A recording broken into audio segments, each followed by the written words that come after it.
Now, I'm Dr. Michael Phillips. We're doing a series of lectures. This is the sixth lecture on the road to the Civil War. Remember that there are two options for your final paper for the exam. One's the history of slavery and one's the road to the Civil War. And of course, the two topics are interrelated. The institution of slavery is the central theme of American history from the colonial period until the end of the Civil War. Now, we're going to talk about a consequence of an idea that had been pushed for a couple of decades, but really became a central idea behind the Kansas-Nebraska Act, which allowed the territorial governments of Nebraska and Kansas to be organized. And when they allowed California to enter the Union as a free state in 1850, they had to throw out the Missouri Compromise line. In 1820, when Missouri tried to enter as a free state, or a slave state rather, they agreed to let Missouri enter.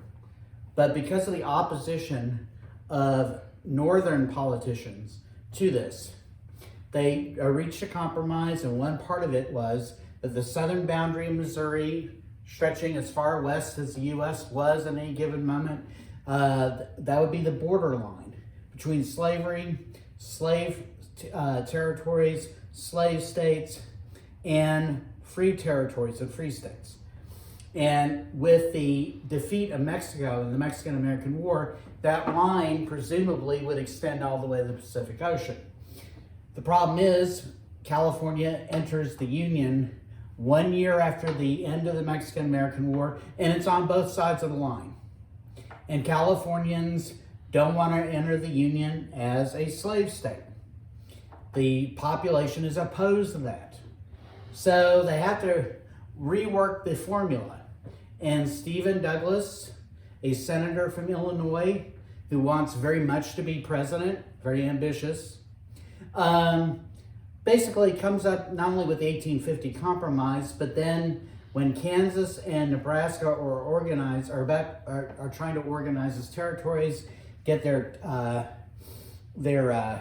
status regarding slavery resolved, Douglas proposes and builds into the Kansas-Nebraska Act the concept of popular sovereignty, which is the idea that the people living in territories and living in states decide for themselves whether slavery is legal or not. Now, it seems like a simple idea, but the problem is Southerners don't want to acknowledge the popular will regarding slavery, white Southerners. This is an ongoing problem in Southern politics, by the way, to the present day. Now, what happens is they try to organize the Kansas territory. Douglas is really interested in that because there's a railroad company that wants to build a transcontinental railroad that will in part go through Kansas. And the railroad companies want the assurance that comes with having an organized government to protect those properties, those interests, and the railroads would go through Chicago, which is the central railroad hub. It's evolving as, in this period. So Illinois is very interested in that. Douglas gets money from the railroad interest. So he's pushing for the recognition of the Kansas territory, the organization of that. And so this is really the hottest issue in the time, and it will actually cause Kansas to plunge into what is basically a preview of the Civil War in the middle of the 1850s. Now, we had two major political parties. We had the Democratic Party, which is the dominant party of this period. And by the way, it's the Democratic Party, not the Democrat Party, as some people like to say, and the Whig Party. The Whig Party falls apart in the mid-1850s because it has both Southern and Northern members. It has pro-slavery and anti-slavery members, and the Whig Party is unable to resolve how they stand on slavery to either faction's side. It just ceases to exist in the 1850s. So a party does rise in the mid-1850s called the Republican Party. This is the Republican Party of today. There had been an earlier Republican Party established by Thomas Jefferson. It actually, confusingly enough, evolves into the Democratic Party. This is the present day Republican Party. And the central idea uniting Republicans, besides the idea that the government should be heavily involved in developing the nation's infrastructure, supporting the spread of railroads, imposing taxes on foreign-made manufactured goods so domestic industries, American industries, can develop and thrive. The idea that the government should be building bridges, dams, etc., to develop the country economically. The other idea is that slavery should remain where it is and extend no further. There are abolitionists who want to prohibit slavery, period, but they're not a majority in the Republican Party. And the Republican Party forms roughly 1854. It competes in the 1856 presidential election. It loses, but one former Whig named Abraham Lincoln, who had been a Whig congressman in the 1840s during the Mexican-American War, he opposed it because he saw it as a conspiracy to add a new slave state to the Union. He serves one term. He re-enters politics as a Republican. And in fact, a lot of the Republicans are former Whigs. The Republicans are critics of the effect of slavery. And the fact is that they really don't organize in the South. There's not going to be a Republican Party in the southern states until after the Civil War. And after African Americans get the right to vote and become citizens as a result of the 13th, 14th, and 15th Amendments. They compare the South Republicans unfavorably to the North in terms of public education. The South basically doesn't have a functioning public school system. It relies on private schools that only people with money can afford. They compare the South unfavorably to the North in terms of average person's wealth. Wealth is concentrated at the very top in the South. Economic development, the energy and the thrift of the working class in the two regions. The North does dwarf the South in terms of economic power, industrialization, population growth, level of education, all levels. And the Northern Republicans will say the reason for that difference is because of the presence of slavery. It acts as a drag on that for a lot of reasons. For instance, if you have a large enslaved population, they're not consumers, they can't buy things. The South doesn't make the investments to develop intellectual capital because it depends on forced labor.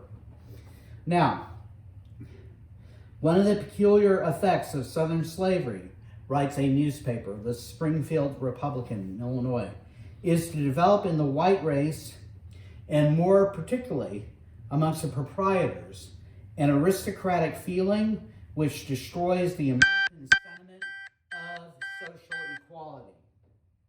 So, while Southern enslavers dread the increasing intensity of opposition to slavery by many Northerners, the growth of the abolitionist movement that calls for an outright ban on human bondage, the enslaver class is going to respond to those pressures by trying to impose slavery in new territories and new states.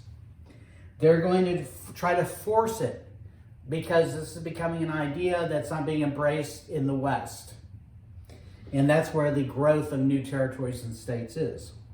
So it really becomes obvious when there's an effort to organize the Kansas Territory.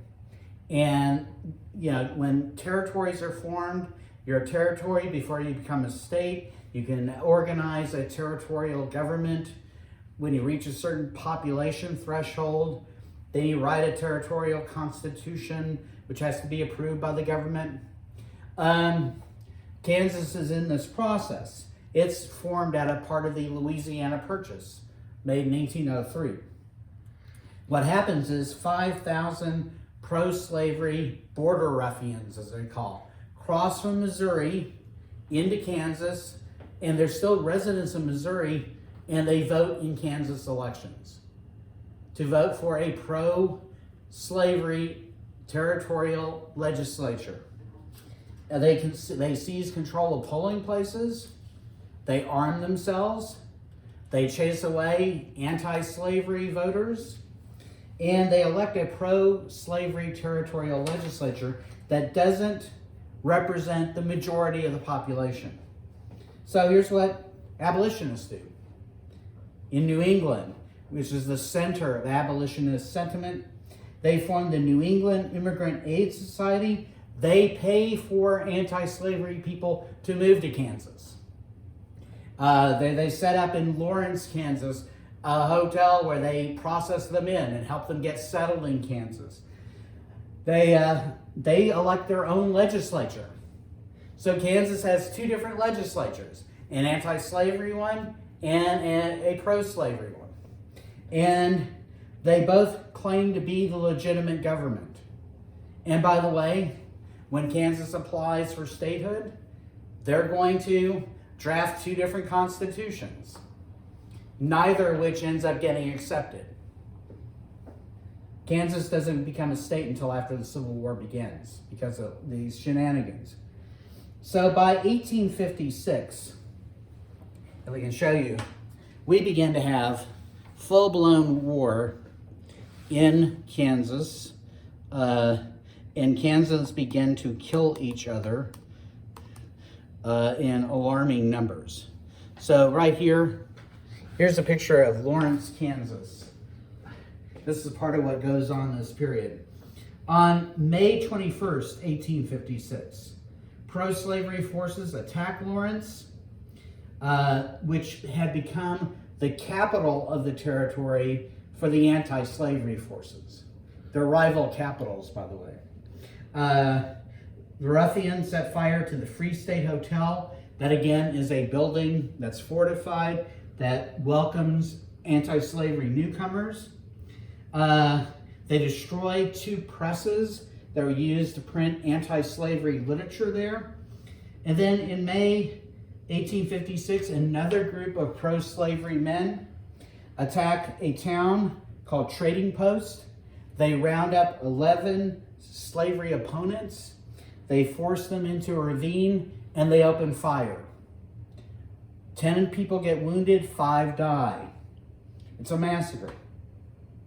Now, the Free Soilers, as many of the anti-slavery forces are called, didn't just passively accept this. And in fact, Henry Ward Beecher, who is a famous minister, and he's the brother of Harriet Beecher Stowe, who authored Uncle Tom's Cabin, is going to send rifles to Kansas. They become known as Beecher Bibles. The packages arrive, and they're disassembled and they're put back together again, and the packages indicate they're Bibles. That's being sent there to evade any interference by the post office, which was often a collaborator with slavery forces. And so they arrive, and one man in particular makes a name for himself for the first time in American history. He will become infamous later and famous and revered by others. John Brown. John Brown had spent half of his life, or most of his early life, in Ohio. His home had become part of the Underground Railroad, which again is a series of shelters that anti-slavery people set up. They let their homes be a place where African Americans escaping slavery could hide as they worked their way either to the free state they wanted to live in, or all the way to Canada, where slavery was illegal. He became even more intensely committed to the anti-slavery cause after an abolitionist newspaper editor in Illinois, Elijah Lovejoy, was murdered by a pro-slavery mob. And again, Illinois is a free state that has a large population of immigrants from the South. They attack his newspaper office, they throw the press into a river, and they murder Lovejoy. And Brown's outraged by this. Shortly after that, and that's in 1837, shortly after that, he stands up in his church and he says this. He says, "Here before God, in the presence of these witnesses, from this time I consecrate my life to the destruction of slavery." And he meant it. He was not a man just of words. In 1855, he settles in Kansas with some of his adult children. He's outraged by the violence committed by the pro-slavery forces in Kansas. So he and his sons, along with other allies, raid a place called Pottawatomie Creek. I should probably write that down.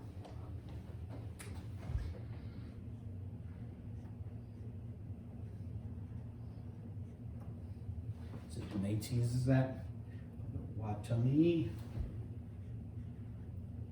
Creek. They raid this place, and what they do is they seize 5 men and boys who are pro-slavery, and they kill them with hatchets. They then raid a town in Missouri. They liberate 11 African Americans who have been enslaved, and they kill their enslaver. So John Brown becomes really famous, and he becomes a symbol to white Southerners of what the anti-slavery forces will do if they gain power. Now, the action of the pro-slavery forces in Kansas convinced northern whites that southern whites in fact planned to turn the entire country into a pro-slavery dictatorship. They become convinced that southern whites become convinced that northern whites are inciting the violence of the enslaved against their enslavers. All this creates the mayhem and inspires terror across the country in what becomes known as Bleeding Kansas, and that chaos spills into the U.S. Capitol. Now, the House of Representatives had become, in fact, a violent place. And let me just close this window here. Give me a second. Yeah. All right. The House of Representatives was a place where members frequently got in fistfights. They injured each other. They carried weapons onto the floor of the U.S. House, guns, knives, etc. They challenged each other to duels. And the most infamous case of this happens when a Massachusetts senator named Charles Sumner is going to make a speech here. Let's look at the actual photos. Here we go. This is Charles Sumner. He's a Massachusetts senator who had been committed to abolition for some time. He makes a speech about events in Kansas. The speech is called "The Crime Against Kansas," May 19th, May 20th, 1856. He aimed some very pointed words at pro-slavery politicians, including a South Carolina senator named Pierce Butler, who at the moment of the speech is actually back home because he had a stroke and he's recovering from the stroke. And he blames Butler and others for inciting the bloodshed. He calls them instigators of crimes. And then during the speech, he also happens to accuse enslavers of raping enslaved women. That sort of thing is, you're not supposed to talk about that. And that really becomes, supposedly an insult to quote unquote Southern honor, whatever that means. Well, on May 22nd, a first cousin once removed of the Senator Butler Preston Brooks, he's a member of the U.S. House. He crosses over from the U.S. House chamber to the U.S. Senate. He has a cane with him. He has vengeance on his mind. And he beats Sumner unconscious with a cane. And he hits him so hard that the cane breaks.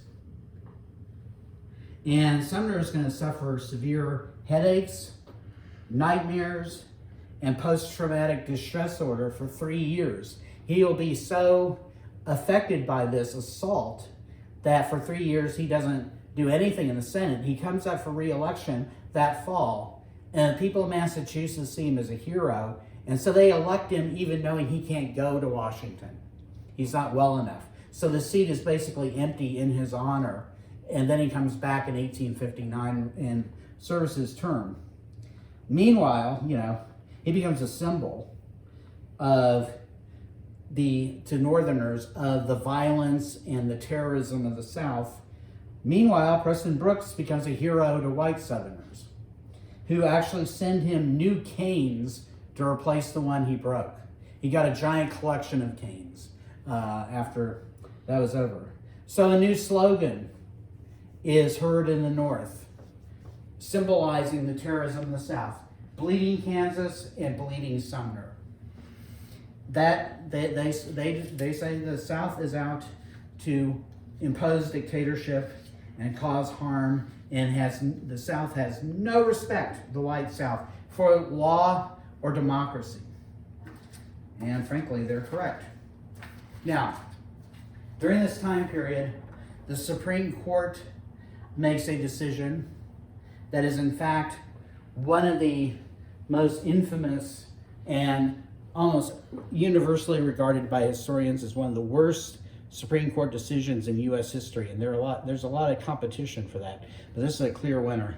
By the way, here's a cartoon of the violence against, there's Preston Brooks with his cane, there's Charles Sumner. The symbolism here, note he has a pen in his hand. There's an old phrase, the pen is mightier than the sword. In other words, ideas triumph over violence. This is playing on that with the pen he's got on his hands. You see the scars on his forehead.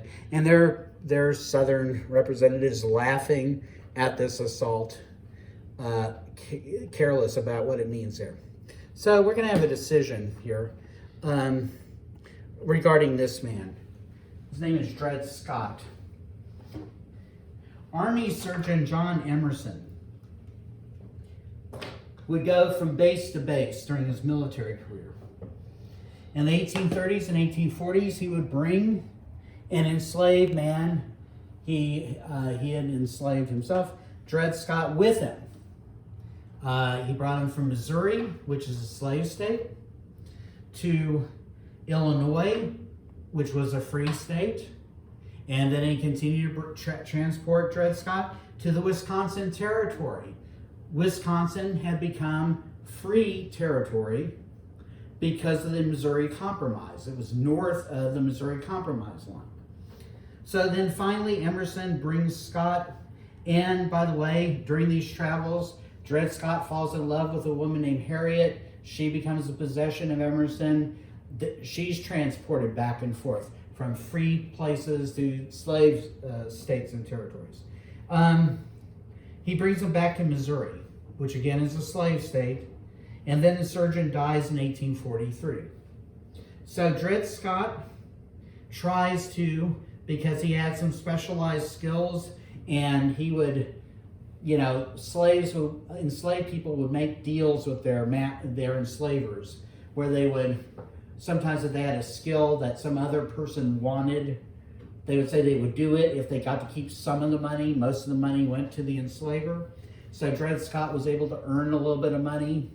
He tried to buy his freedom from Emerson's widow, but she said no. So Harriet and Dred Scott will go to abolitionist lawyers. They both will sue for their freedom, arguing that when they were taken to a territory, Wisconsin, and a state, Illinois, where slavery was prohibited, they were emancipated at that moment. They ceased to be slaves. And so that argument goes to the Missouri state courts. It goes to the Missouri Supreme Court, which rules in favor of Emerson's widow. By that point, Mrs. Emerson hands control of her brother's estate to her husband's estate to her brother, John Stanford. So she hands her husband's estate over to her brother, John Stanford. And Dred Scott's lawyers are not done. So they turn to the federal courts. They win at the federal district level, but then it gets to the Supreme Court. Now I have to explain that we have a new president who comes in office in 1857. He's a Pennsylvania Democrat named James Buchanan. He has a boyfriend who is an Alabama senator, who's a slave owner. And Buchanan is very sympathetic to the South. When the question of what constitution will be accepted by the Congress comes before the House and Senate, Kansas had adopted, one group had adopted an anti-slavery constitution, the other had adopted a pro-slavery constitution. Buchanan pushes for the Congress to accept the pro-slavery constitution. The Congress doesn't accept that. Buchanan also, and this is not proper, lobbied the Supreme Court to make a sweeping decision in this Dred Scott case because he thought it would resolve the matter of slavery forever. And the Virginia slave owner, who is the Chief Justice of the Supreme Court, a man named Roger Taney. This man is in communications with Buchanan. He agrees. This is going to be in 1857. They feel they can resolve the issue of slavery forever legally with a sweeping decision. Taney's the Chief Justice. The majority of the court supports him in the opinion. He writes the opinion, and here's what he says. And again, this is almost every single historian, legal scholar who's studied this considers this maybe the worst Supreme Court decision ever. Taney rules that as a black man, Scott had no right to even bring the case before the Supreme Court because by definition, a black man cannot be a U.S. citizen, and he argues that only citizens can bring cases before the court. He said the writers of the Constitution never intended for African Americans to be citizens. Let me note, at the time the Constitution was adopted, in some northern states, African Americans were citizens. Free African Americans were citizens and had the right to vote. But he ignores that. He distorts history. And furthermore, he says this, and these words are chilling. He says, African Americans, quote, had for more than a century before been regarded as beings of an inferior order and altogether unfit to associate with the white race, either in political or social relations, and so far inferior that they had no rights which the white man was bound to respect. No rights.